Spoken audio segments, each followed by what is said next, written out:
So, game week 36, or if you like, match day 36 has come and gone. And a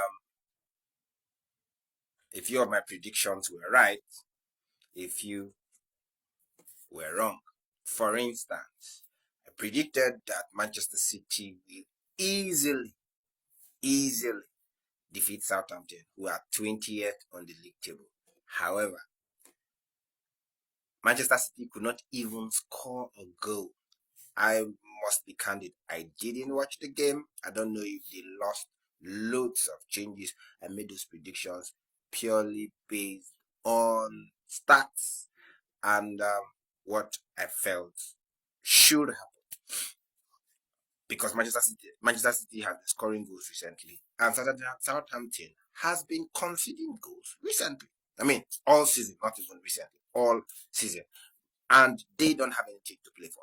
Manchester City, on the other hand, have top four to still play for. However, they couldn't score a goal. Also, I did predict that Arsenal will win against Liverpool, though a slightly biased prediction. But I expected Arsenal to be a bit up for it. I knew that the effects of the exit from the Champions League were going to be obvious, and of course, Arsenal players looked tired, looked leggy, but they rallied in the second half. And at halftime, I did say that it was not going to be easy, but I still had a little hope. And then they were able to do it. They were able to come back and secure a draw. I did say Chelsea were most likely to lose. They did lose. I did say Manchester United were most likely to lose. They did lose. So, most of my predictions were like 60-70% correct.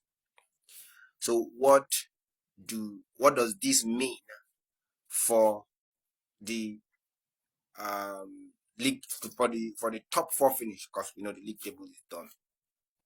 For the top four finish, currently Arsenal on 68 points, and all they need is 4 points from the next two games. That is, avoid a loss against Newcastle and win against Southampton, and they are sure of finishing second.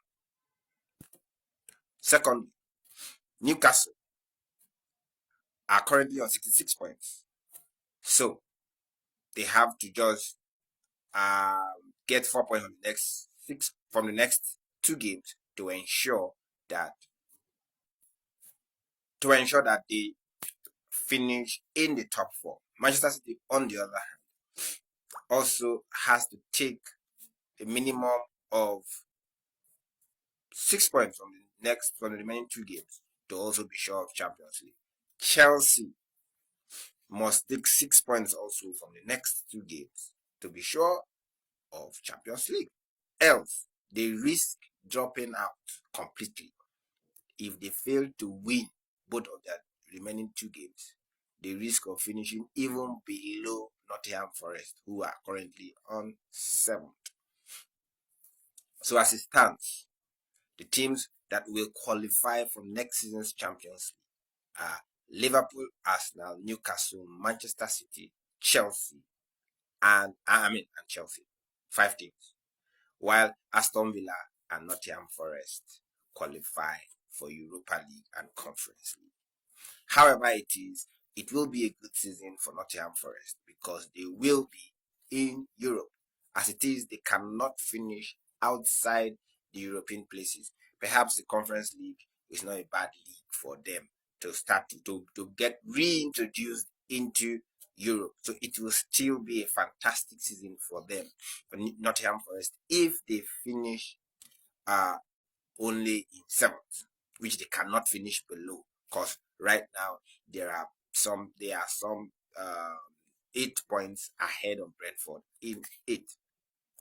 However, Aston Villa will still love to qualify for Champions League, especially after how far they went in this season's Champions League. So Aston Villa will be looking to win their next two games to give themselves any chance and hope that either Chelsea or Man City or even Newcastle slip up so that they can sneak into the top 5. Because currently, between Man City in 65 points on 4th and Nottingham Forest with 62 points in 7th, there are only there are only mm, there are only 3 points. There are only 3 points. That is Manchester City on 65 and Nottingham Forest on 62. Manchester City on 65, Nottingham Forest on 62.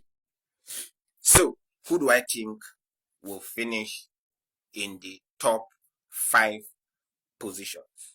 I'll make a video after I've analyzed the last 2 games of each of these teams and give my predictions. 2 games to go. Who qualifies in the top 5 positions in the English Premier League? Watch out for that video. Thanks for watching this and see you in the next.